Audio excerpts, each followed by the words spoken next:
Myself Aditya Mishra and welcome to the third lecture of machine learning. So आज का topic है data pre processing and feature engineering.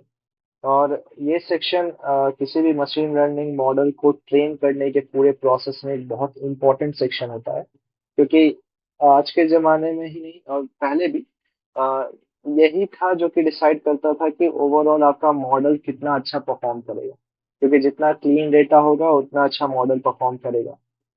Same model एक raw data पे और एक clean data पे काफी डिफरेंट परफॉर्म कर सकता है। रॉ डेटा पे हो सकता है वो 40% 50% की एक्यूरेसी दे रहा हो, वही एक प्रोसेस डेटा पे वो 90% 80% यहाँ तक की इतनी एक्यूरेसी दे रहा हो। तो एक बहुत बड़ा डिसाइडिंग फैक्टर हो जाता है कि डेटा को कितने अच्छे तरीके से प्रोसेस किया गया है और उसमें फीचर्स का ध्यान किस तरीके से रखा गया। So let's start. Raw data क्यों काफी हद तक दिक्कतें पैदा करता है, क्योंकि उसमें कुछ खामियां होती हैं, कुछ प्रॉब्लम्स होते हैं।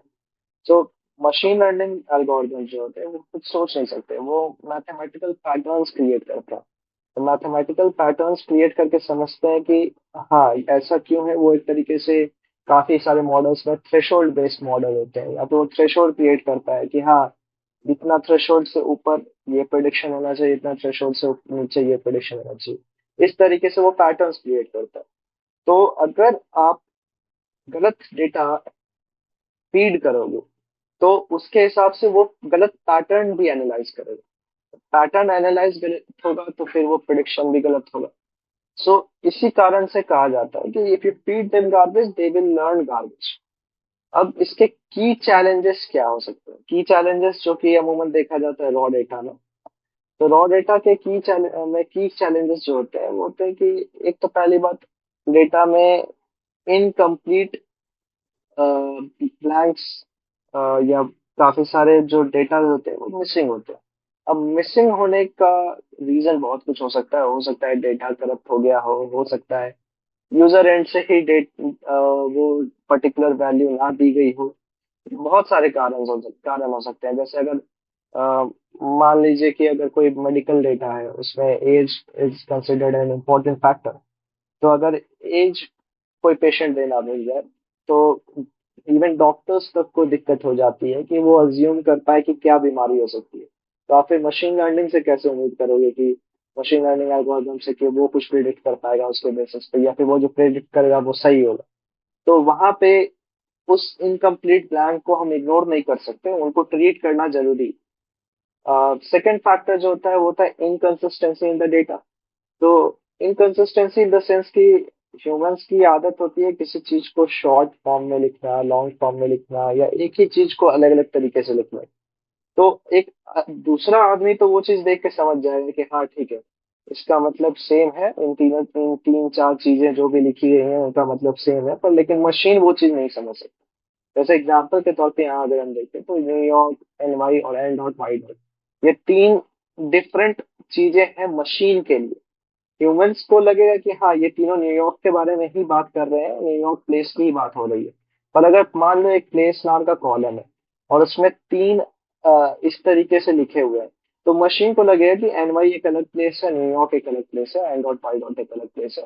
जिसके कारण एक इनकंसिस्टेंसी आ जाएगी और वो बाद में जाके मशीन के जो प्रिडिक्शन है उसको हैम्पर करेगा या उसको अफेक्ट करेगा।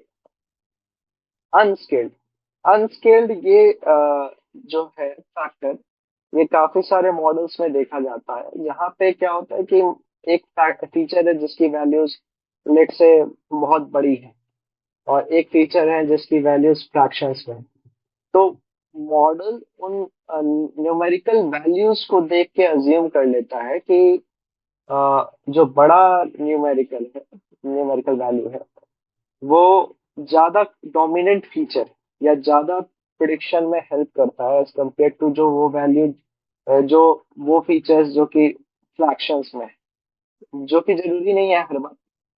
कई केसेस में जो छोटे फीचर्स होते हैं वो डोमिनेंट फैक्टर्स होते हैं। एग्जाम्पल के तौर पे अगर हम ले लें कि सेम वही कि अगर कहीं एक एज है और एक इनकम का फैक्टर है, तो हो सकता है कि किसी एक जो भी हम प्रिडिक्ट करना चाह रहे हैं उसमें एज का ज्यादा मैटर करता हो। वही इनकम उतना मैटर ना करता हो, पर लेकिन इनकम थाउजेंड्स ऑफ डॉलर्स या मिलियंस ऑफ डॉलर्स में है, और वही आपका एज जो है वो 0 to 100 के बीच में है, तो वहां पे फिर वो फैक्टर आ जाता है कि वो मशीन लर्निंग मॉडल अज्यूम कर लेगा कि नहीं, यहाँ पे income is a dominant factor age compare to age, जो कि पूरे तरीके से गलत हो सकती है। तो ये तीन चैलेंजेस जो कि बहुत देखे जाते हैं, चैलेंजेस बहुत सारे हैं। आप जैसे जैसे नए डेटा के साथ प्रैक्टिस करोगे, नए डेटा को देखोगे, तो उसमें आपको धीरे धीरे चैलेंजेस दिखेंगे। कई बार डेटा जो होता है वो देख के ही पता चल जाता है कि वो गलत है। लेट्स अज्यूम कि एज जो है वो 0 है, 0 पॉसिबल ही नहीं। एज में नील लिखा हुआ है, या फिर कोई ऐसा ब्लड ब्लड प्रेशर का वैल्यू है वो 0 दिया हुआ है, तो किसी भी इंसान का ब्लड प्रेशर 0 नहीं हो सकता। तो वो सारी चीजों को आपको इग्नोर नहीं कर सकते, क्योंकि वो बाद में जाके मॉडल के परफॉर्मेंस को में प्रॉब्लम क्रिएट करेंगे, उसके प्रिडिक्शन को हैम्पर करेंगे, उसको अफेक्ट करेंगे। तो इन सब चीजों से डील करना पड़ता है हमें, ताकि मॉडल से हम एक अच्छा परफॉर्मेंस की उम्मीद कर सकें। Where does this fit? तो ये दोनों प्रोसेस जो है, ये रॉ डेटा के ऊपर लगाए जाते हैं। तो पहले आपके पास रॉ डेटा होता है, डेटा बेसेस और सीएसवीज के फॉर्म में। फिर आप उस पे प्री प्रोसेसिंग और फीचर इंजीनियरिंग करते हैं, और उस डेटा को, जब इन दोनों प्रोसेस के बाद जो आपके पास फाइनल डेटा आया, उसको आप मॉडल को फीड करते हैं। मॉडल उसके पैटर्न्स को लर्न करने की कोशिश करता है, और उसके बाद फिर उसके बेसिस पे प्रिडिक्शंस क्रिएट करता है। अब कई बार लोग अज्यूम करते हैं कि मॉडल ट्रेनिंग एक बहुत चंक ऑफ टाइम किसी भी एमएल एंथुजियास्ट या डेटा साइंटिस्ट या डेटा एनालिस्ट का खा लेता है, पर लेकिन अ, ये सही नहीं है। ज्यादातर समय कोई भी डेटा साइंटिस्ट, डेटा एनालिस्ट, वो अपना 80% 70% टाइम जो है वो प्री प्रोसेसिंग और फीचर इंजीनियरिंग में देता है, क्योंकि यही स्टेप है जो डिसाइड करेगा कि मॉडल आपका कितना बेहतर परफॉर्म कर रहा है। एक सेम मॉडल रॉ डेटा पे हो सकता है 40-50% का प्रिडिक्शन दे, और वही मॉडल जो है वो प्रोसेस डेटा पे 90% 80% का प्रिडिक्शन दे। तो एक बहुत बड़ा डिफरेंस क्रिएट करता है, और इस डिफरेंस को नेग्लेक्ट नहीं किया जा सकता। Handling the gaps. तो प्रॉब्लम यहाँ पे आप देख रहे हो कि अगर मान लो कोई यूजर अपना एज देना भूल गया, जैसे मैंने पहले डिस्कस किया। अब भाई एज देना भूल गया है। एज्यूम करो कि कोई आप पेशेंट है, वो हॉस्पिटल गया, और वहां पे उसने अपना एज नहीं दिया। डॉक्टर के पास उसके रिकॉर्ड गए, पेशेंट रिकॉर्ड गए, और उसमें उसको एज नहीं दिख रहा। तो वो कैसे उसको एक तरीके से अनुमान लगाने में काफी दिक्कत होगा कि यार बीमारी क्या हो सकती है, क्योंकि एज एक बहुत इंपॉर्टेंट फैक्टर हो जाता है वहां पे। पर लेकिन जब हम डॉक्टर्स, ह्यूमंस, जो कि काफी हद तक इंटेलिजेंट होते हैं, उनसे उम्मीद नहीं कर सकते कि वो डेटा के मिसिंग होने पे वो अच्छा प्रोडिक्शन दे या वो अच्छा एनालिसिस कर पाए। हम मशीन से कैसे उम्मीद करेंगे कि अगर डेटा मिसिंग है तो वो कुछ अच्छा प्रोडिक्शन दे पाएगा? वही अगर डेटा हम फीड करेंगे कि जहाँ पे एज मशीन है, बाकी चीजें हैं, तो मशीन प्रिडिक्शन जरूर देगा, पर लेकिन वो प्रिडिक्शन बहुत गलत हो सकता है। और खास करके कई जगह हम प्रिडिक्शंस गलत नहीं दे सकते, क्योंकि वो बहुत सेंसिटिव एरिया होता है। हेल्थ केयर का एरिया हो गया, या फिर आ, आ, मान लीजिए ऑयल रिग हो गया। ऑयल रिग में सेंसर्स का डेटा हम लेते हैं। सेंसर्स का डेटा अगर मान लो फॉर सम टाइम फॉल्टी आने लग जाए या फिर ना आने लगे, तो फिर बहुत रिस्की हो सकता है उस केस में।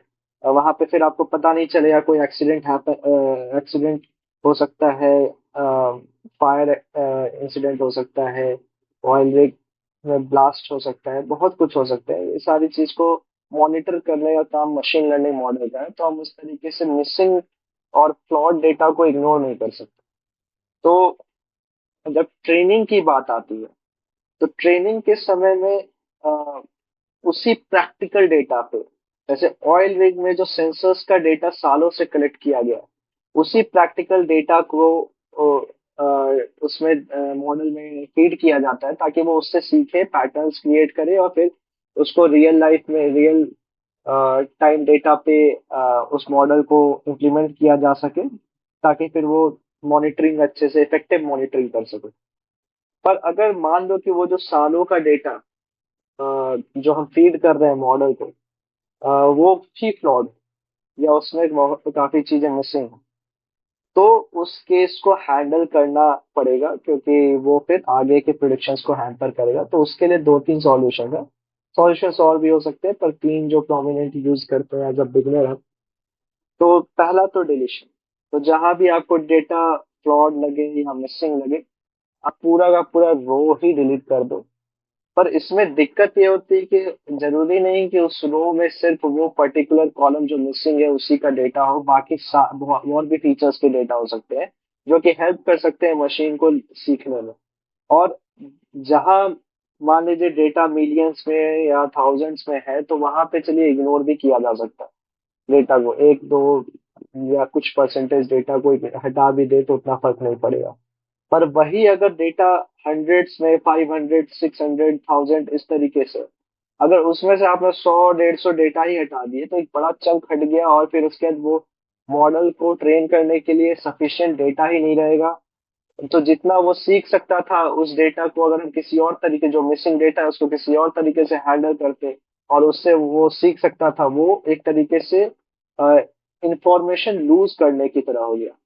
तो इसके और भी मेथड्स हैं जिससे हम उसको हैंडल करने की कोशिश करते हैं। तो पहला मेथड है, दूसरा मेथड है स्टैटिस्टिकल इम्प्यूटेशन।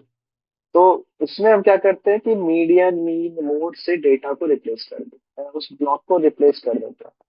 इसका मतलब क्या हुआ?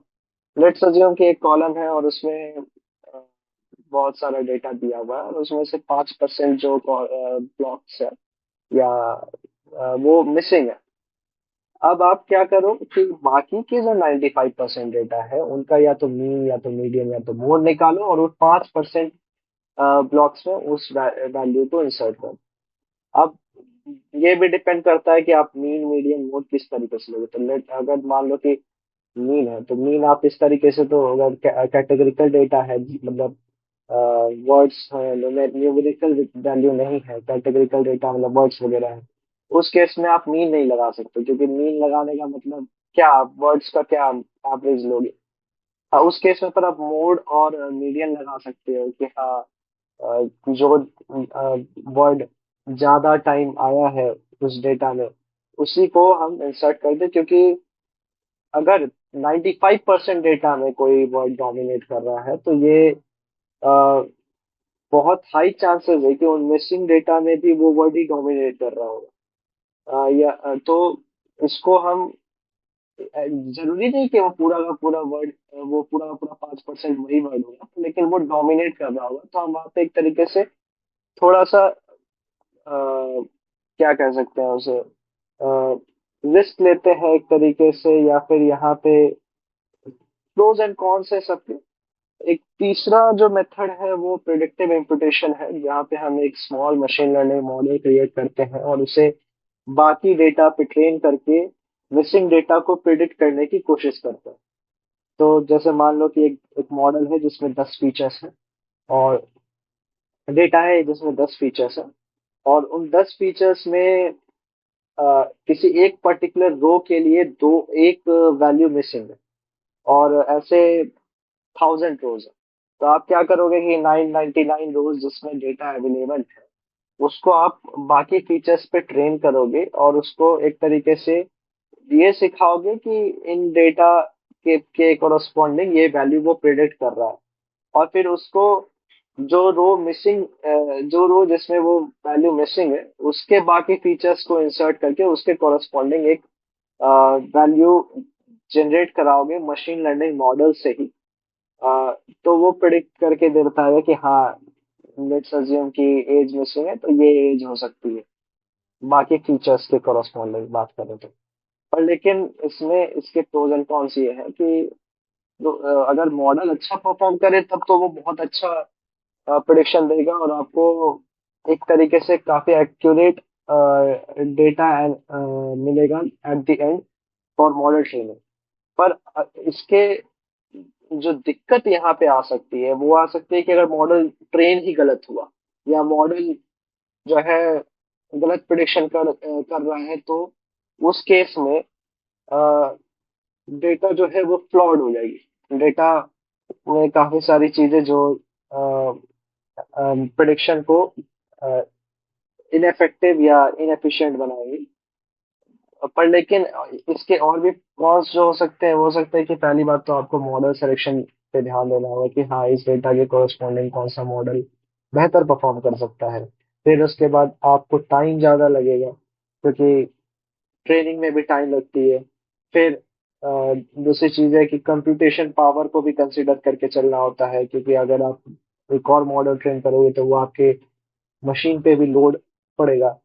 तो ये सारी चीजें इसके प्रोज और कॉन्स है, और डिपेंडिंग ऑन द सिचुएशन, जहाँ पे बहुत इंपॉर्टेंट है कि मिसिंग डेटा को हैंडल करना, और हम रिस्क नहीं ले सकते इवन इतना कि हम मीन मीडियन और मोड से भी उसको रिप्लेस ना कर सके। उस केस में हम प्रिडिक्टिव इंप्रेडिक्शन का सहारा ले सकते हैं, पर इट्स नॉट नेसेसरी कि वो काफी अच्छा प्रिडिक्शन दे रहा हो सकता है वो और डेटा को फ्लॉड ही बना दे।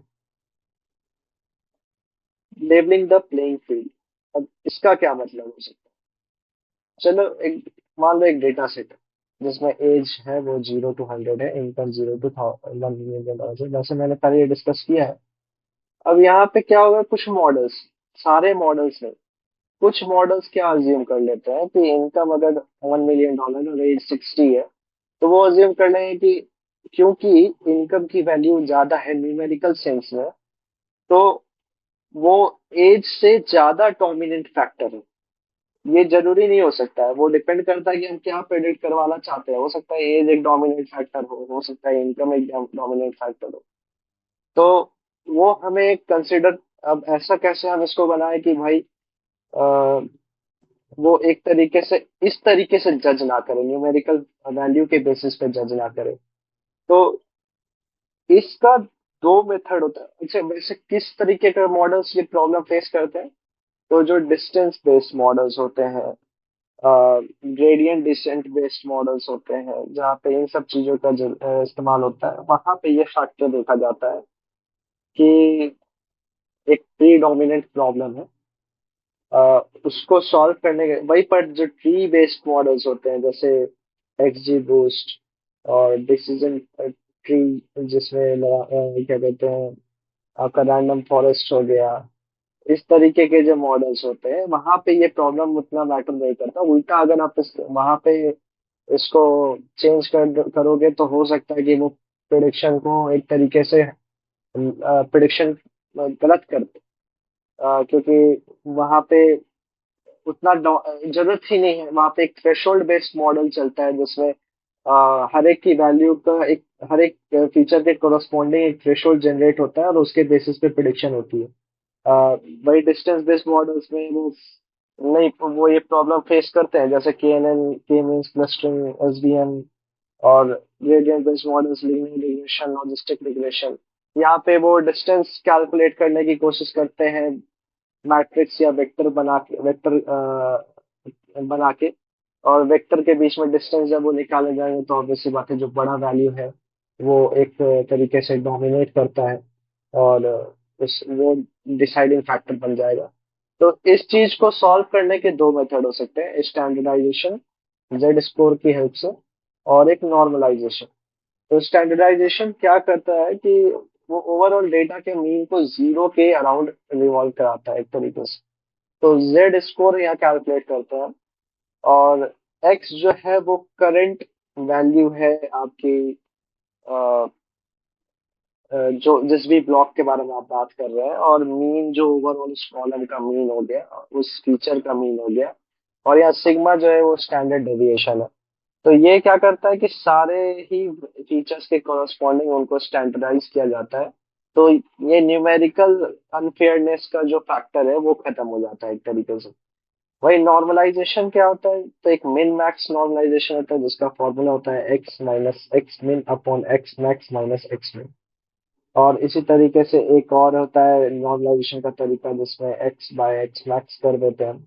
तो ये सारे के सारे डेटा को 0 to 1 के बीच में स्क्वीज कर देता है। अब स्क्वीज करने के बाद क्या होगा कि एक एज भी आपका 0 to 1 के बीच में आ गया, इनकम भी आपका 0 to 1 के बीच में आ गया, क्योंकि इनकम का एक मैक्सिमम एक मिनिमम उसके कोरस्पॉन्डिंग होगा, एज का मैक्सिमम मिनिमम उसके कोरस्पॉन्डिंग होगा। वही जेड स्कोर में इनकम के कोरस्पॉन्डिंग उसका अलग मीन होगा, उसका अलग स्टैंडर्ड डेविएशन होगा। एज के कोरस्पॉन्डिंग उसका अलग मीन, उसका अलग स्टैंडर्ड डेविएशन होगा। तो इस तरीके से उसको स्क्वीज करने से, उसको स्टैंडर्डाइज करने से, ये जो हम एक तरीके से लेवल फील्ड को लेवल कर रहे हैं हर एक फीचर के लिए, ताकि इनिशियली मॉडल न्यूमेरिकल सुपीरियोरिटी के बेसिस पे किसी मॉडल को डोमिनेट, किसी फीचर को डोमिनेट ना मान ले एक दूसरे के ऊपर। Translating text to math. तो यहाँ प्रॉब्लम क्या होती है कि मॉडल जो है, एल्गोरिदम्स वो सिर्फ नंबर्स समझते हैं, वो वर्ड्स जैसे रेड, ग्रीन, सिटी नेम, ये सारी चीजें नहीं समझते। तो हमें इन मॉडल्स को, इन वर्ड्स को इनकोड करना पड़ता है ताकि वो मॉडल इनको समझ सके एक तरीके से। तो सॉल्यूशंस इसके क्या हो सकता है कि एक तो लेवल इनकोडिंग सॉल्यूशन है, तो ये ऑर्डिनल डेटा पे जहाँ पे एक हायरार्की देखी जा सकती है, एक ऑर्डर देखा जा सकता है, जैसे असेंडिंग ऑर्डर, डिसेंडिंग ऑर्डर। तो जैसे यहाँ पे एग्जांपल हम देख ले कि लो को 0 अलॉट किया, मीडियम को 1 अलॉट किया, हाई को 2 अलॉट किया। अब इसका क्या तरीका हो सकता है कि मतलब लेट्स अज्यूम कि ये क्यों किया गया है। तो अगर कोई ह्यूमन देखेगा तो उसको भी समझ आएगा कि भाई लो मतलब कम, मीडियम मतलब उससे थोड़ा ज्यादा, हाई उससे भी काफी ज्यादा।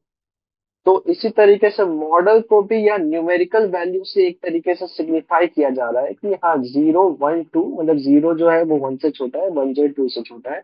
तो एक तरीके से मॉडल भी यहाँ पे एक पैटर्न डिकोड कर पा रहा है कि हाँ 0 मतलब लो मतलब कम, मीडियम मतलब थोड़ा ज्यादा, हाई मतलब उससे ज्यादा। तो जहाँ पे ये इस तरीके की कंपैरिजन चल सकती है, वहां पे आप लेवल इनकोडिंग कर सकते हो। और भी जगह लेवल इनकोडिंग कर सकते हो मतलब, लेकिन यहाँ पे एक ये एक रेलिवेंस ये होता है, इस तरीके से आप कर सकते हो। वन हॉट इनकोडिंग जो होता है उसमें क्या करते हैं कि हम एक तरीके से बाइनरी कॉलम बनाते हैं। अब बाइनरी कॉलम एग्जांपल यहाँ देखो, इज रेड इज ग्रीन, तो अगर रेड है तो उसके लिए कोरस्पॉन्डिंग वैल्यू 1 हो जाएगी, और नहीं है तो 0 हो जाएगी। इज ग्रीन अगर 1 है तो मतलब वो जो भी चीज जिसके भी बारे में हम बात कर रहे हैं वो उसके लिए फीचर, एक ग्रीन एक फीचर हो जाएगा। 0 है तो ग्रीन नहीं है। तो इस तरीके से भी इनकोडिंग हम कर सकते हैं। अब न्यूमेरिकल इनकोडिंग करने से वो एक मशीन को समझ आ सकेगा कि हाँ जैसे कंप्यूटर बाइनरी लैंग्वेज समझता है, उसी तरीके से मशीन को भी आप न्यूमेरिकल डेटा ही फीड कर सकते हो। उसको कैटेगरिकल डेटा का मतलब हुआ कि वर्ड्स हो गए, नेम, इस तरीके की चीजें जो डेटा होते हैं वो आप फीड नहीं कर सकते, तो इनकी इनकोडिंग करनी पड़ती है, इनको इनकोड करके करना जरूरी होता है। Art of data science. तो उसका डेफिनेशन अगर हम पढ़े तो यहाँ पे पहला ही लाइन लिखा है, using human logic and domain knowledge to create new variables from the raw data to make the underlying patterns more obvious to the algorithm. अब इसका मतलब क्या है, जैसे आपके पास बहुत सारे एग्जिस्टिंग रॉ डेटा है, एग्जिस्टिंग फीचर्स है। अब एग्जिस्टिंग फीचर्स है तो हो सकता है उसके बेसिस पे कुछ प्रिडिक्शन जनरेट कर रहा हो मॉडल, और वो उतना अच्छा ना है। अब आपने क्या किया कि दो तीन फीचर्स को कंबाइन करके एक नया फीचर क्रिएट कर दिया, और उस फीचर के कारण जो है मॉडल का परफॉर्मेंस काफी हद तक इंक्रीज हो गया। एग्जाम्पल एक लेते हैं, एग्जाम्पल ले सकते हैं, जैसे एक डेटा है जिसमें आप प्लॉट का प्राइस प्रिडिक्ट करने की कोशिश कर रहे हो। अब सब कोई जानते हैं कि प्लॉट का प्राइस एरिया पे डिपेंड करता है, लोकेशन पे डिपेंड करता है। पर लेट्स अज्यूम कि डेटा में सिर्फ लेंथ ब्रेड्थ दिया हुआ है, और वो एक रेक्टेंगुलर प्लॉट है। तो आप एक नया फीचर क्रिएट कर दो एरिया नाम से, जिसमें आप लेंथ इंटू ब्रेथ करके उसका एरिया, सारे का एरिया निकाल लो, और उसको भी ट्रेनिंग के लिए इस्तेमाल करो। तो वो जो डेटा फीचर है, हो सकता है वो फीचर मॉडल को काफी ज्यादा हेल्प करे प्लॉट के प्राइस के प्रिडिक्शन में। तो ये चीजें अब यहाँ पे ह्यूमन लॉजिक आपने लगाया कि हाँ एरिया एक डोमिनेट फैक्टर होता है प्लॉट प्राइस प्रिडिक्शन में। और अगर डोमेन नॉलेज की बात करें तो ये ही चीज हेल्थ केयर और बाकी चीजें भी लग सकती हैं। तो हेल्थ केयर में आपको अज्यूम करना पड़ता है कि मतलब लेट्स अज्यूम कि आपको नॉलेज ही नहीं है तो आप वहां पे एक नए फीचर को क्रिएट ही नहीं कर पाओगे। तो डोमेन का नॉलेज होना भी जरूरी है। और क्यों ये मैटर करता है, क्योंकि अगर एक सिंपल मॉडल जिसको बहुत अच्छे फीचर्स पे ट्रेन किया गया है वो हमेशा आउट परफॉर्म कर देगा एक कॉम्प्लेक्स एल्गोरिदम को जिनको पुअर फीचर्स पे ट्रेन किया गया है। अब ये आप जब आप खुद मॉडल्स को ट्रेन करोगे मल्टीपल डेटा के से सामना होगा आपका तो आपको खुद दिखेगा कि ये ऐसा क्यों कहा जाता है। एग्जाम्पल यहाँ पे और भी, जैसे रॉ इनपुट है कि डेट 2023 11/22। अब यहाँ पे पहली बात तो मॉडल 2023 11/24 को समझ ही नहीं सकते हैं, क्योंकि एक तरीके से उसके लिए इनवैलिड फॉर्म ऑफ डेटा। तो आप इससे क्या एक्सट्रैक्ट कर सकते हो? एक्सट्रैक्ट कर सकते हो कि ईयर एक्सट्रैक्ट कर लिया, मंथ एक्सट्रैक्ट कर लिया, डेट एक्सट्रैक्ट कर लिया और इसके कॉरस्पॉन्डिंग जो डे था वो भी एक्सट्रैक्ट कर लिया। और फिर उसके कॉरस्पॉन्डिंग एक नया फीचर बना लिया इस वीकेंड नाम से। और अगर वीकेंड है तो ट्रू हो गया, वीकेंड नहीं है, वीकडेज है तो फॉल्स हो गया। यहाँ पे अब इसको रियल लाइफ एक एनालॉजी से समझते हैं कि ये इस वीकेंड वाला फैक्टर कैसे काम आ सकता है। तो लेट्स अज्यूम कि एक शॉप है जहाँ पे क्या कहते हैं उसका जो एम्प्लॉयज है उनको एक एनालाइज करना है कि हमारा जो सेल्स पैटर्न है वो सेल्स पैटर्न वो किस तरीके से है। मतलब किस दिन ज्यादा खरीदारी होती है, किस दिन कम खरीदारी होती है, क्या चीज की ज्यादा खरीदारी होती है, ये सारी चीजें। अब एक ह्यूमन भी अज्यूम कर सकता है ये बात, और मशीन को भी ये बहुत अच्छे से दिखेगा कि वीकेंड्स पे अमूमन लोग खरीदारी करने के लिए निकलते हैं तो उस दिन वो सेल्स बढ़ने के चांसेस होंगे। और ये चीज डेटा में काफी हद तक दिख जाएगी। तो इससे एक स्ट्रैटेजी को डेवलप कर लेना, मॉडल को प्रिडिक्ट करना, इन सारी चीजों में एक मदद हेल्प मिलेगी। और वो काफी एक तरीके से डिसाइडिंग क्राइटेरिया हो जाएगा मॉडल के प्रिडिक्शन का।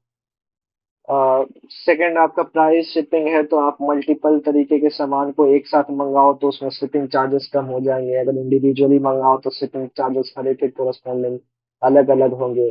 तो फिर उसके कोरस्पॉन्डिंग आप एक टोटल कॉस्ट नाम का फीचर बना सकते हो और फिर वहां से पैटर्न निकाल सकते हो कि सामान साथ में मंगाना फायदेमंद है या कौन कौन सा सामान साथ में मंगाना फायदेमंद है, कौन सा सामान को अलग अलग मंगाना फायदेमंद है। ये सारी चीजें आप निकाल सकते हैं, वहां से स्ट्रेटेजी डेवलप कर सकते हो। टेन इंडिविजुअल परचेसेस उसके एग्रीगेट कर दो आप 30 डेज पे। तो यहाँ पे आप देख सकते हो इस 10 इंडिविजुअल परचेसेस से आप एनालाइज कर सकते हो कि आप कौन से इंडिविजुअल परचेस पे ज्यादा खर्च कर रहे हैं। फिर मंथली स्पेंड वॉल्यूम का एक फीचर क्रिएट कर सकते हो इस एग्जिस्टिंग रॉड इनपुट पे, जिससे आपको ये पता चल जाए कि हाँ आप किस मंथ में ज्यादा खर्च कर रहे थे, किस मंथ में कम खर्च कर रहे थे। ये सारी चीजें भी आप देख सकते हो। तो हर एक नए फीचर को क्रिएट करने से हो सकता है कि मॉडल को एक पैटर्न ज्यादा आसानी से दिखे उसमें। तो यही चीजें हमें पर इसके एक तरीके से इसमें काफी संभल के भी काम करना पड़ता है, क्योंकि अगर आपने ऐसा फीचर क्रिएट कर दिया जो कि एक तरीके से दूसरे फीचर्स को अ, ये कर मतलब अ, उनके विपरीत है या अपोजिट है, तो वो एक तरीके से मॉडल को कंफ्यूज करने का काम करेगा। वो कंफ्यूज करेगा मॉडल को, जिससे प्रिडिक्शन ओवरऑल डिक्रीज ही होगी। ये एक बहुत बड़ा प्रॉब्लम हो सकता है। तो इसमें आपको बहुत स्मार्टली काम करना पड़ता है, डोमेन का नॉलेज और अपना लॉजिक खुद लॉजिक लगा के, और आप तब नए फीचर्स को क्रिएट करते हो। Less is sometimes more. तो curse of dimensionality. Curse of dimensionality का मतलब ये हो गया कि आप हर एक फीचर को एक तरीके से एक एक्सिस पे प्लॉट करते हो। तो एक एक्सिस, एक फीचर है तो उसको एक एक्सिस पे प्लॉट कर दिया, दो दो फीचर है तो एक हर एक फीचर का एनालाइज करना कि एक फीचर दूसरे फीचर के कोरस्पॉन्डिंगली कैसे बिहेव कर रहा है या रिलेटिवली कैसे बिहेव कर रहा है। तो क्या कहते हैं, हम उसमें प्लॉट करके देखते हैं कि हाँ, एक एक एक्सेस पे एक फीचर, दूसरे एक्सेस पे दूसरे फीचर, तीन फीचर हुए तो थ्री एक्सेस हो गए। पर लेट्स अज्यूम तीन से ज्यादा, चार, पाँच, छह, सात फीचर्स हो गए। उस केस में क्या होगा कि फिर एनालिसिस करना बहुत मुश्किल हो जाएगा, क्योंकि ह्यूमन जो है वो थ्री डायमेंशन से ऊपर इमेजिन नहीं कर सकते। मतलब बहुत मुश्किल हो जाता है फोर्थ डायमेंशन में इमेजिन करना, फिफ्थ डायमेंशन में इमेजिन करना, एक तरीके से इम्पॉसिबल है। तो फिर आपको डेटा को विजुलाइज करने में बहुत ज्यादा दिक्कत आएगी। दूसरी बात है कि अगर मान लो कुछ दो फीचर है वो एक दूसरे को कॉन्ट्राडिक्ट कर रहा है, या तो उसमें भी वो मॉडल को कंफ्यूज कर सकता है। फिर जितने ज्यादा फीचर्स होंगे उतने ऑब्वियस सी बात है उतने ज्यादा डेटा होगा, तो डेटा ज्यादा होने के कारण आपको ट्रेनिंग में टाइम लगेगा, आपकी कंप्यूटेशन पावर ज्यादा लगेगी। तो ये सारी चीजें भी है। और कई बार क्या होता है कि मॉडल जो है वो ज्यादा डेटा होने के कारण, बहुत ज्यादा डेटा या बेकार डेटा होने के कारण ओवर फिटिंग का केस भी देखने को मिलता है। वो इसमें मॉडल्स का आर्किटेक्चर भी बहुत मैटर करता है। तो ओवर फिटिंग, या फिर आप जो ट्रेनिंग टाइम जो है बहुत ज्यादा देर तक ट्रेन करोगे तो एक समय के बाद भी वो ओवर फिट करने लग जाता है।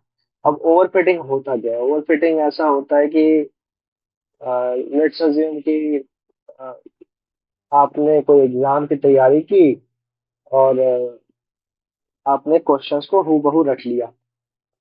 अब क्वेश्चंस हूबहू रट लिए और पर पेपर में जब गए तो उसी तरीके का क्वेश्चन आया, पर लेकिन थोड़े चेंजेस के साथ, वो आपसे नहीं बने।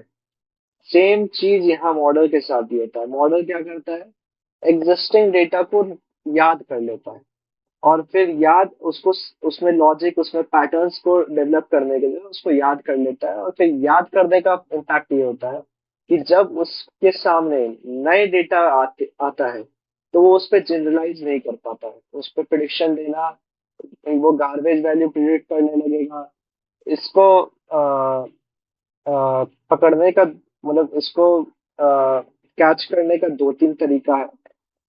पहली बात, हो सकता है कि मॉडल आपका एक हद तक एक्यूरेसी दे रहा है और अचानक से वो उसका एक्यूरेसी में बहुत बड़ा स्पाइक आ जाए।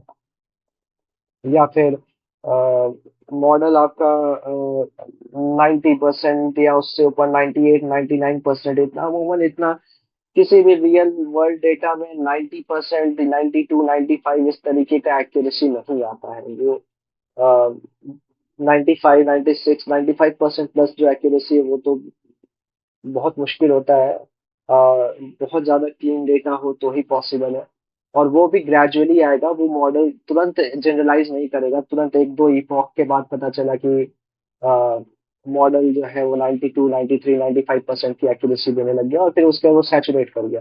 तो वो ओवर फिटिंग का ही केस होता है। वो वहां पे आपको लगेगा कि वाह बहुत अच्छा है, मेरा मॉडल तो 95% एक्यूरेसी दिखा रही है, पर वो असल में 95% एक्यूरेसी नहीं होता।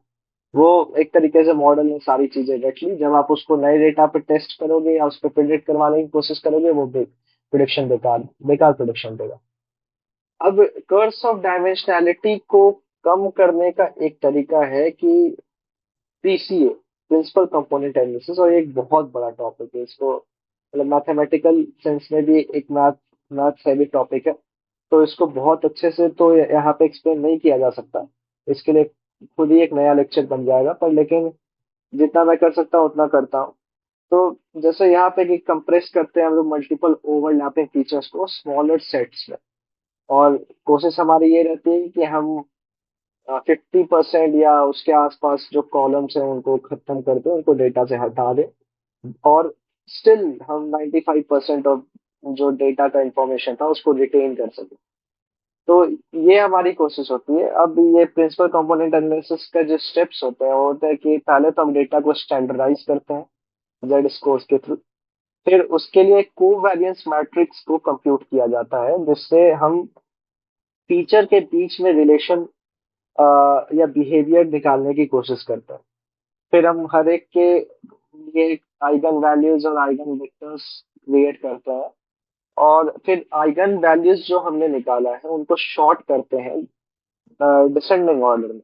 डिसेंडिंग ऑर्डर में शॉर्ट करने के बाद जो टॉप के वैल्यूज हैं उनको हम पिक करते हैं, सेलेक्ट करते हैं।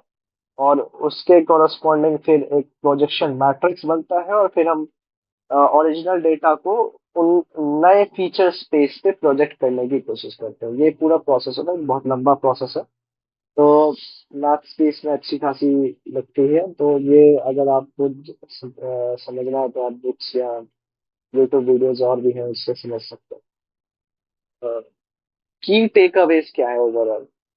तो ये अज्यूम कर लेना कि आपको डेटा दे दिया जाएगा, फिर आप उसको मॉडल में इंसर्ट कर दोगे और वो फिर ट्रेन करोगे तो वो एक अच्छा प्रिडिक्शन दे देगा। ये एक तरीके से बेवकूफी होगी।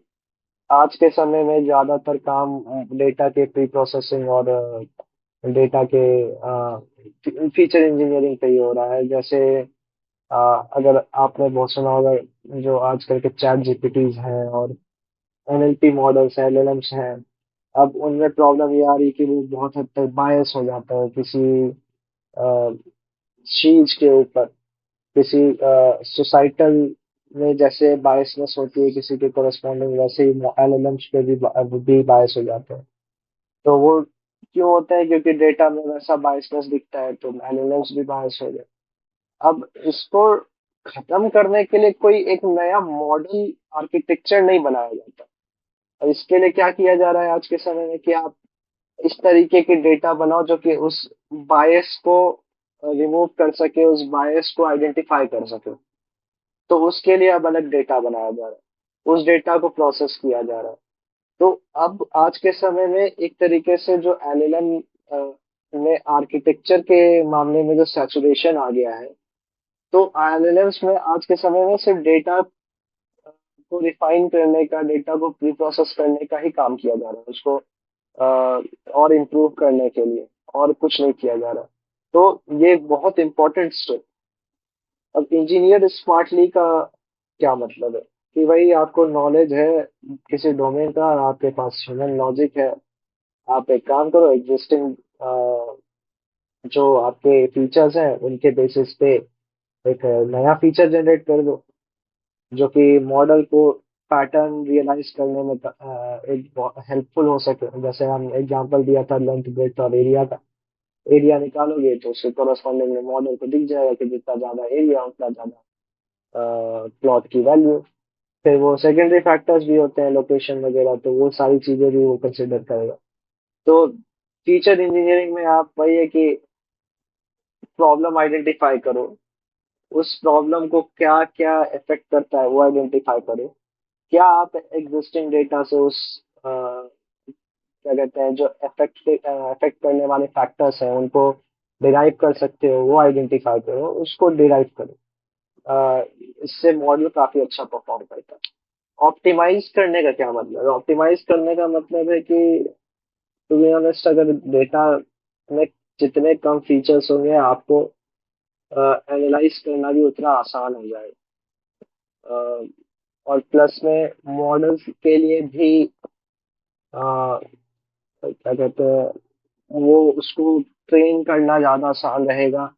तो ऑप्टिमाइजेशन बहुत एंड पे हो सकता है। रिसोर्स ऑप्टिमाइजेशन हो सकता है कि आप क्या कहते हैं डेटा को इतना सैचुरेट करो without losing the important information, कि वो ओवरऑल ऑप्टिमाइज रिसोर्स ऑप्टिमाइजेशन यहाँ कर सकते हो, टाइम ऑप्टिमाइजेशन कर सकते हो, कंप्यूट पावर ऑप्टिमाइज कर सकते हो।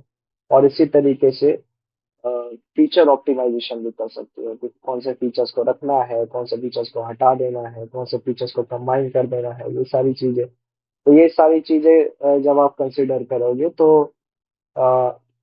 ऑप्टिमाइजेशन एक बहुत इंपॉर्टेंट रोल होता है ओवरऑल फीचर डेटा प्रोसेसिंग और फीचर इंजीनियरिंग। अब इसी सब में से कुछ जो मेथड्स हैं, कुछ जो प्रोसेसेस हैं, उनको प्रैक्टिकली करके दिखाता हूँ कि कैसे हम करते हैं। और फिर आप आगे डिस्कस करेंगे। सो यहाँ पे एक डेटा है जिसपे हम मेंटल हेल्थ से रिलेटेड डेटा पे काम कर रहे हैं। तो इस डेटा में आप देखिए फीचर्स है screen time hours, social media platform use, hours on TikTok, sleep hours, stress level. और इन 5 फीचर्स के बेसिस पे हमें मूड स्कोर को प्रिडिक्ट करना है। तो यह टोटल 1 लाख रोज है, मतलब 1 लाख सैंपल्स है आपके पास, और 5 फीचर्स है एक प्रिडिक्ट करने के लिए मूड स्कोर। तो यहाँ पे जब हम इसके करस्पॉन्डिंग वैल्यू काउंट जनरेट करते हैं तो आप देखोगे कि मूड डेटा 10 के करस्पॉन्डिंग 54,000 डेटा सैंपल्स, फिर 9 के करस्पॉन्डिंग 18,000, 8 के करस्पॉन्डिंग से 13,000। और ये डिक्रीज कर रहा है क्योंकि ऑब्वियसली बात है, जितना मूड स्कोर जितना ज्यादा है उतना अच्छा आपका सिचुएशन है, मेंटल हेल्थ उतना अच्छा है। और ज्यादातर लोगों का मेंटल हेल्थ काफी हद तक ठीक रहता है, और बहुत डिप्रेस्ड लोग जो होते हैं वो कम होते हैं। तो धीरे धीरे जो वो लेवल है वो डिक्रीज जैसे कर रहा है, वैसे ही सैंपल्स भी कम हो रहे हैं। अब यहाँ पे एक चीज है कि ये होता है IQR मेथड, और इसका इस्तेमाल हम करते हैं आउटलायर्स को हटाने के लिए। तो आउटलायर क्या होता है? आउटलायर ऐसे होता है, समझो कि अ, एक तरीके का डेटा जो कि बाकी डेटा से बहुत ज्यादा डिफरेंट है। और ये आपको कई बार देखने को मिलेगा कि बाकी डेटा जो है वो आपके 1 से 10 के बीच में रेंज कर रहे हैं, 1 2 3 इस तरीके से। और एक पर्टिकुलर डेटा है वो सीधा 60 70 100 इस तरीके से। तो वो डेटा ऑब्वियस सी बात है एक एनोमली है, एक आउटलायर है जिसको हटाना जरूरी है, क्योंकि वो ओवरऑल डेटा को अफेक्ट करेगा। कैसे अफेक्ट करेगा? अब ये एक रीजन ये भी हो सकता है कि वो एक फ्लॉड डेटा हो, वो गलत हो कह सकता है, काफी केसेस में वो गलत ही होता है। जब मैक्सिमम डेटा एक पर्टिकुलर रेंज में रिवॉल्व कर रहे हैं और एक पर्टिकुलर डेटा जो है वो बहुत बाहर है रेंज से, तो वो प्रॉब्लमेटिक होता है। अब इस प्रॉब्लम क्या आती है? लेट्स अज्यूम 10 डेटा है, 1 2 1 2 इस तरीके के रेंज में, तो आपको लगेगा कि मीन भी 1 2 1 2 के आसपास ही आना चाहिए। पर लेकिन एक उसमें से डेटा है जो कि 100, तो वो ओवरऑल मीन को जो है वो 100 की तरफ लेके चल जाएगा। या 2 और 1 के क्लोज होने के बजाय वो 2 और 1 के से बहुत दूर चल जाएगा। तो ये एक प्रॉब्लम कर सकता है कि हो सकता है मीन वहां पे एक बहुत अच्छा फैक्टर हो, पर वो आपके लिए प्रॉब्लम हो जाएगा, क्योंकि फिर आप जब मिसिंग वैल्यूज को भरने जाओगे तो फिर वहां पे भी आउटलायर का इफेक्ट दिखने लगेगा। तो उनको हटाना जरूरी होता है। It's like a black ship in a herd of white ship, और इसको आपको खोजना होता है। तो आप प्रैक्टिकली ऐसे होड़ में ब्लैक शिप देखना तो आसान है, पर लेकिन डेटा में आउटलायर आइडेंटिफाई करना उतना आसान नहीं है। तो IQR मेथड में क्या होता है कि 4 क्वार्टर में हम डेटा को बांटते हैं। अब 4 क्वार्टर में बांटने के बाद हम Q1 और Q3 के बीच के जो डेटा है उनको IQR विंडो एक तरीके से है उसको रखते हैं, और उसमें फिर एक लोअर बाउंड क्रिएट करते हैं। इस रेंज में Q1 - 1.5 इंटू IQR। अब वैल्यू आप अपने हिसाब से भी दे सकते हो, और एक अपर बाउंड क्रिएट किया Q3 + 1.5 इंटू IQR। और इन दोनों बाउंड के बीच में, लोअर टू अपर बाउंड के बीच में जितने डेटा है उनको हम रखते हैं, बाकी सारे डेटा को रिमूव कर देते हैं। तो पहले हमारे पास करीब 1 लाख डेटा था। अब रिमूव करने के बाद 98,451 डेटा बचा। अब की कौन कौन से डेटा चलेगा? तो मूड स्कोर 10 के लिए जो डेटा थे 54,000 से 53,000 के आसपास आ गया। 9 के लिए भी 18,200 सैंपल्स इसमें भी कम हो गए। 8 में भी 100 सैंपल्स, 300 सैंपल्स कम हो गए। 7 में भी कुछ सैंपल्स कम हुए, 6 में सैंपल्स कम हुए, 5 में कम हुए, और उनसे नीचे जो थे 2 3 4, उनको तो इसने आउटलायर समझ के रिमूव ही कर दिया। अब यहाँ पे डिपेंड करता है कि आप आउटलायर को यहाँ पे जैसे रिमूव करने के कारण 2 3 4 वाले सैंपल्स रिमूव हो गए, तो एक तरीके से मॉडल के लिए वो गायब हो गए, डिसअपियर हो गए। तो वो फिर 2 3 4 प्रिडिक्ट ही नहीं करेगा।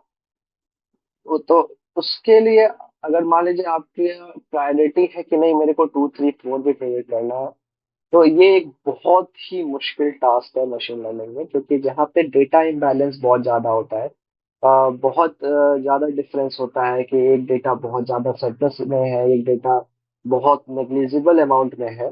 तो उस केस में फिर हमें कुछ सिंथेटिक डेटा प्रोड्यूस करना पड़ता है। उसके लिए एक पर्टिकुलर मेथड होता है कि आप स्मॉट टेक्निक का इस्तेमाल करें। स्मॉट टेक्निक जो है वो आसपास के डेटा को देख के उसके बेसिस पे एक सिंथेटिक डेटा प्रोड्यूस करता है, और ऐसे बहुत सारे सिंथेटिक डेटा प्रोड्यूस करता है। पर अगर मान लो आपके पास 6 ही सैंपल्स है, तो उसके बेसिस पे आप जो सिंथेटिक डेटा प्रोड्यूस करोगे उसमें वेरिएंस उतना होगा ही नहीं। अ, वो उतना प्रैक्टिकल नहीं होगा। तो बहुत मतलब प्रॉब्लम होता है इम्बैलेंस डेटा के साथ काम करना। और उसके लिए आपको मल्टीपल मेथड्स देखने होते हैं, उसके लिए आपको एक्सपेरिमेंटेशन करना पड़ेगा, मॉडल्स में फीड करके देखना पड़ेगा कि कैसा मॉडल का परफॉर्मेंस हो रहा है। वही अगर फिर आगे हम बात करें तो जैसे ये जो एक मॉडल है, इसमें हम स्पॉटिफाई का एक डेटा एनालाइज कर रहे हैं कि मोस्ट स्ट्रीम्ड सॉन्ग क्या था, और उसके कुछ फीचर्स वगैरह दिए हुए हैं। तो जैसे आप यहाँ देखो कि यहाँ पे ट्रैक नेम और आर्टिस्ट नेम, जैसे इस डेटा में तो हमें इन दोनों से काम नहीं करना पड़ा। तो हमें क्या कहते हैं, कुछ पर्टिकुलर वैल्यू जो इस तरीके से दिए हुए हैं, उनको इनपुट लेके उनके बेसिस पे क्या कहते हैं, प्रिडिक्ट करना था कि हम किस तरीके का सॉन्ग सुनना पसंद करते हैं। तो जैसे यहाँ पे 10 रोज है।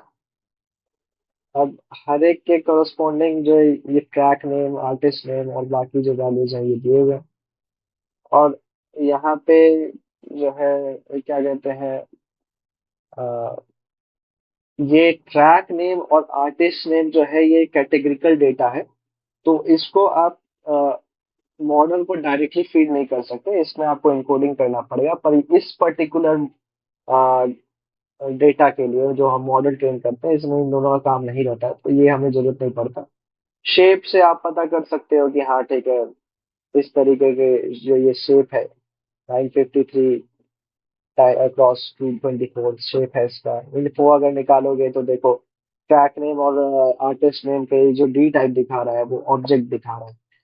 ये ऑब्जेक्ट जो है ये एक इनवैलिड टाइप है। फिर स्ट्रीम्स के लिए भी ऑब्जेक्ट दिखा रहा है। अब यहाँ स्ट्रीम्स में आपको दिख रहा होगा कि यार ये तो नंबर्स है, फिर ये ऑब्जेक्ट क्यों है।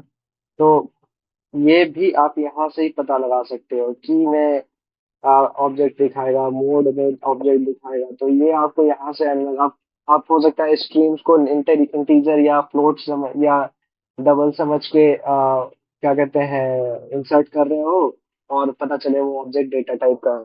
तो आपको ये सारी चीजें पता करनी पड़ती है इंफॉर्मेशन निकाल के। फिर उसके बाद फिर डिस्क्राइब करके आप अ, इस तरीके से काउंट, मीन, स्टैंडर्ड डेविएशन, फिर मिनिमम, मैक्सिमम, इस तरीके से 25% 50% वैल्यू जो है वो उस तरीके से आप निकाल सकते हो।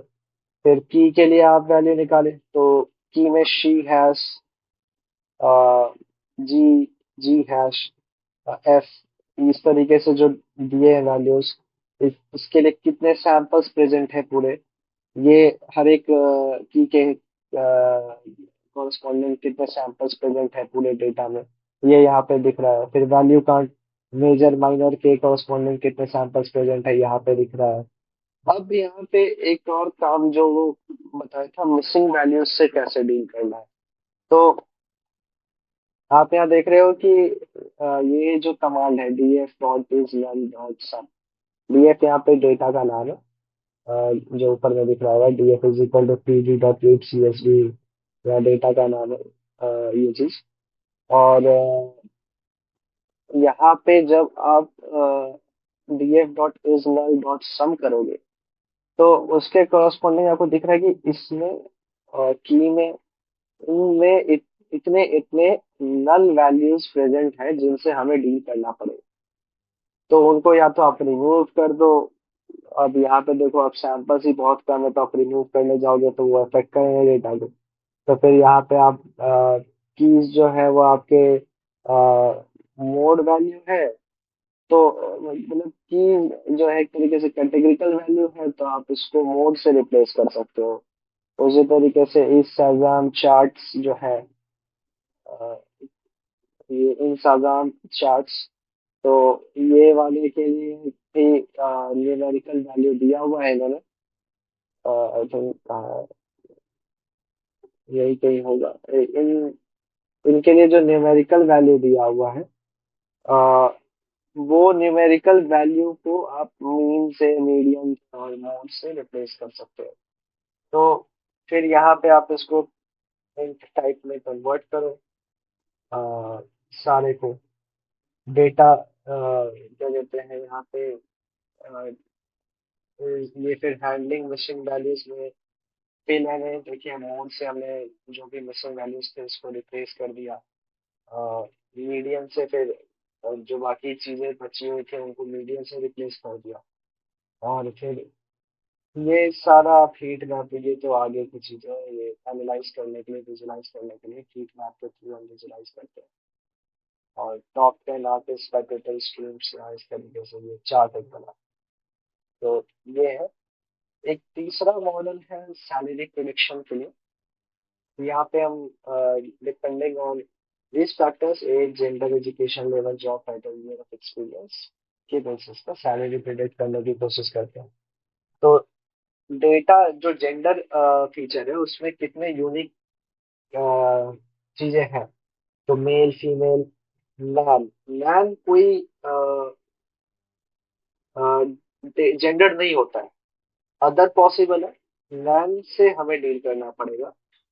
तो मैन एक तरीके से, कई बार क्या होता है कि अगर मान लीजिए मैन दिया दिया तो आप इसको डायरेक्ट फीमेल नहीं करके मोड से रिप्लेस कर दो, क्योंकि जेंडर एक कैटेगरिकल डेटा है। तो मोड से रिप्लेस कर दो। नहीं तो अगर आपके पास बहुत ज्यादा डेटा है तो just remove the rows in which gender is missing. और अदरवाइज यहाँ पे ये कर सकते हैं कि कभी कभी प्रॉब्लम होता है कि मान लीजिए जीरो इंसर्ट किया हुआ है, मैन मैन की जगह जीरो इंसर्ट किया हुआ है, तो फिर एनए जो है वो उसी में डेटा को इंसर्ट करेगा जो कि नल या नैन है। तो आपको क्या करना है, जीरो को नैन या नल से आप रिप्लेस करो कोड लिख के। और उसके बाद फिर उन वैल्यूज को मोड से, मीडियन से, मीन से, जिससे भी रिप्लेस करना है रिप्लेस कर सकते हैं। अब यहाँ पे ये हम इनकोडिंग कर रहे हैं, जैसे लेबल इनकोडिंग की मैंने बात की थी, तो जेंडर के में जो तीन तरीके के कैटेगरीज है, उनको उनको मेल को जीरो से, फीमेल को वन से, अदर को थ्री से, इस तरीके से इनकोड कर दिया। ये मैनुअल इनकोडिंग है एक तरीके का। और अ, जो यहाँ पे ये है आपके पूरे डेटा, अब पहले देखो जेंडर जो था वो कैटेगरिकल फॉर्म में था, मेल, फीमेल, अदर, उस तरीके से। अब ये न्यूमेरिकल फॉर्म में हो गया, तो अब हम इसको बॉडी में इंसर्ट कर सकते, फीड कर सकते हैं जेंडर के डेटा को। फिर उसी तरीके से क्या कहते हैं, ये डेटा जो है इसको ड्रॉप हम इसलिए कर रहे हैं, यहाँ पे जो क्या कहते हैं सबसेट, जिस जो भी नल वैल्यूज है इन सारे में, उसको हम ड्रॉप कर दे रहे हैं। अब यहाँ पे आप देखो, जब नल कैलकुलेट करने जाओगे तो सारे जीरो हो गए। पहले जब नल कैलकुलेट किया था तो हर एक के लिए कुछ कुछ नल वैल्यूज थी, two two three, two three five. अब यहाँ पे सारे के लिए नल वैल्यूज जीरो हो गई, मतलब अब एक भी डेटा ऐसा नहीं है पूरे अ, एक भी रो ऐसा नहीं है पूरे डेटा में जिसमें कोई नल वैल्यू प्रेजेंट है। अब यहाँ पे एजुकेशन लेवल के लिए यूनिक वैल्यूज निकाला कि एजुकेशन लेवल में क्या क्या यूनिक वैल्यूज प्रेजेंट है। तो bachelors, masters, PhD, bachelors degree, masters degree, high school PhD. अब यहाँ पे आप नोटिस करोगे कि बैचलर्स डिग्री दोनों तो एक ही चीज है, मास्टर्स डिग्री एक ही चीज है, पीएचडी एक ही चीज है। तो यहाँ पे एक इनकंसिस्टेंसी दिखाई दे रही है। तो उस इनकंसिस्टेंसी से भी हमें डील करना पड़ता है कि बैचलर्स को भी बैचलर्स डिग्री दोनों को इक्वल समझे, मास्टर्स डिग्री को एक एक चीज समझे, पीएचडी जिसमें जस्ट बिकॉज पी छोटा है इधर और पी इधर कैपिटल है, आ, ये मतलब नहीं कि दोनों का सेंस अलग है, तो वो उसको एक ही समझे। तो इस तरीके से जब हम डील करते हैं तो फिर देखिए जो हमारे पास फीचर काउंट था वो पहले 1 2 3 4 5 6 7 7 फीचर काउंट थे। अब वो फीचर काउंट गिर के हमारे पास 4 हो गए। क्या कहते हैं, एजुकेशन लेवल के लिए। एजुकेशन लेवल में 4 तरह के एजुकेशन लेवल। अब यहाँ पे फिर हमने इसकी लेवल इंक्लूडिंग कर दी। एजुकेशन लेवल को में जो वैल्यूज हैं, 4 अलग तरह के डेटा है, उनको रिप्लेस कर दिया न्यूमेरिकल वैल्यूज। अब ये जो है, फिर हम एजुकेशन लेवल की वैल्यू को भी न्यूमेरिकल वैल्यू में कन्वर्ट कर दिया, तो हम एजुकेशन लेवल को भी हम इंसर्ट कर सकते हैं। डेटा को फीड, मॉडल को फीड कर सकते हैं इस एजुकेशन लेवल के वैल्यू। अब जॉब टाइटल की बात करते हैं, तो जॉब टाइटल जब हमने यूनिक देखा तो बहुत बड़ा एक फैक्ट, मतलब बहुत सारी चीजें आ गई इसमें, बहुत सारे यूनिक कैरेक्टर्स प्रेजेंट हैं। तो उनको पहले तो हम यहाँ पे जो क्या कहते हैं, अगर इन केस हम क्या कहते हैं, जो मिसिंग डेटा है उसको रिप्लेस कर सकते हैं, तो रिप्लेस करने की कोशिश करेंगे।